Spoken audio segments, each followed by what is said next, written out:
యాదాద్రి భువనగిరి జిల్లా తెలంగాణ ఆవిర్భావ దినోత్సవం సందర్భంగా ఆలేరు మున్సిపల్ కార్యాలయంలో నిర్వహించిన కార్యక్రమంలో ఉద్రిక్త పరిస్థితులు నెలకొన్నాయి. మున్సిపల్ చైర్పర్సన్ భర్త భాస్కర్, 4వ వార్డు బీఆర్ఎస్ కౌన్సిలర్ భర్త మధు మధ్య ఘర్షణ నెలకొంది. గత కొన్ని రోజుల క్రితం శంకుస్థాపన చేసిన శిలాఫలకంపై మున్సిపల్ చైర్మన్ భర్త భాస్కర్ పేరు పెట్టడంతో ఈ వివాదం మొదలైంది. కౌన్సిలర్ భర్త మధు ఎన్నికైన నాటి నుంచి కావాలనే ప్రతి అభివృద్ధి పనిలో అడ్డుపడుతూ వివాదాలు సృష్టిస్తున్నారని మున్సిపల్ చైర్పర్సన్ బాలమణి ఆరోపించారు. శిలాఫలకంపై తన భర్త పేరు రాసిన విషయం తమకు తెలియకుండా జరిగిందని పలుమార్లు చెప్పినా వినకుండా వాదనకు దిగారని మండిపడ్డారు. తెలంగాణ ఆవిర్భావ దినోత్సవం సందర్భంగా నిర్వహించిన అధికారిక సమావేశానికి కౌన్సిలర్ భర్త తన ఛాంబర్కి ఎందుకు వచ్చారని ప్రశ్నించారు. ఎమ్మెల్యే సహకారంతో అన్ని వార్డుల్లో అభివృద్ధి పనులు చేపడుతున్న సమయంలో తన వార్డులో పనులు జరుగుతున్నాయని చెప్పి అడ్డుపడుతూ గొడవలకు దిగుతున్నారని ఆరోపించారు. ఈ ఘటనపై మున్సిపల్ చైర్మన్ భర్త భాస్కర్పై పోలీస్ స్టేషన్లో ఫిర్యాదు చేసినట్లు తెలిపారు.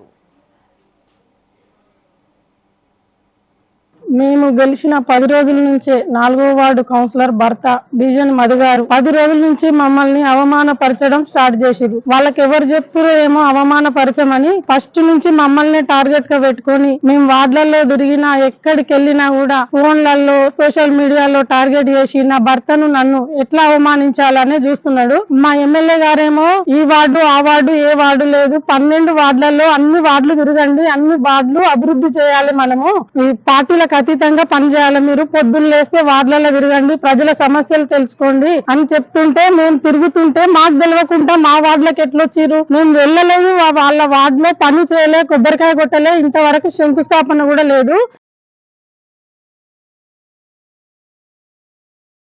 సరే అని చెప్పేసి నేను ఇట్లా పోతున్నాను. పోయే లోపు వాళ్ళ కొడుకున్నాడు, చైర్పర్సన్ కొడుకు బీజన్ బాలమణి భాస్కర్ కొడుకున్నాడు.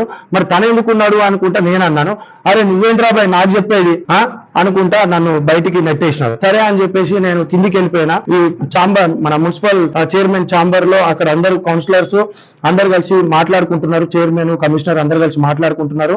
నేను కింద కూర్చున్నా, చెట్ల కింద కూర్చున్నా, మున్సిపల్ ఆఫీస్ కింద కూర్చొని నేను ఒక్కనే ఉన్నా. అక్కడ నాతో పాటు మా తోటి సహచరుడు మన హరీష్ ఉన్నాడు. మేము కింద కూర్చున్నాం ఇద్దరమే, మిగతా కౌన్సిలర్లు అందరు కూడా పైనే ఉన్నారు ఛాంబర్ లో. మేము కింద కూర్చున్నాము, వాళ్ళ కొడుకు కూడా కిందికి వచ్చి కూర్చుండు. ఎవరెవరికో ఫోన్ చేసిండు. ఫోన్ చేయగానే కొంతమంది అక్కడికి వచ్చినారు. కొంతమంది వచ్చి సరే నేను నార్మల్ గానే కూర్చున్నాను, కొంతమంది అక్కడికి వచ్చినారు. ఆ తర్వాత బీజని బాలమణి భర్త గారు భాస్కర్ వచ్చి దుర్భాషలు ఆడిండు నా మీద. ఆయనతో పాటు ఒక 10-20 మంది, ఆయనతో పాటు ఆయన కొడుకు సాయి తేజ, ఆయనతో పాటు 10-20 మంది నా మీద హత్యాయత్నం చేయడానికి వచ్చినారు. అప్పుడే పోలీస్ సిబ్బంది వచ్చినారు. అక్కడికి పోలీస్ సిబ్బంది వచ్చి అక్కడ చెల్లా చెదురు చేసినారు. అక్కడ నుంచి మేము తప్పించుకోవడం జరిగింది. అంతలోపే మా కౌన్సిలర్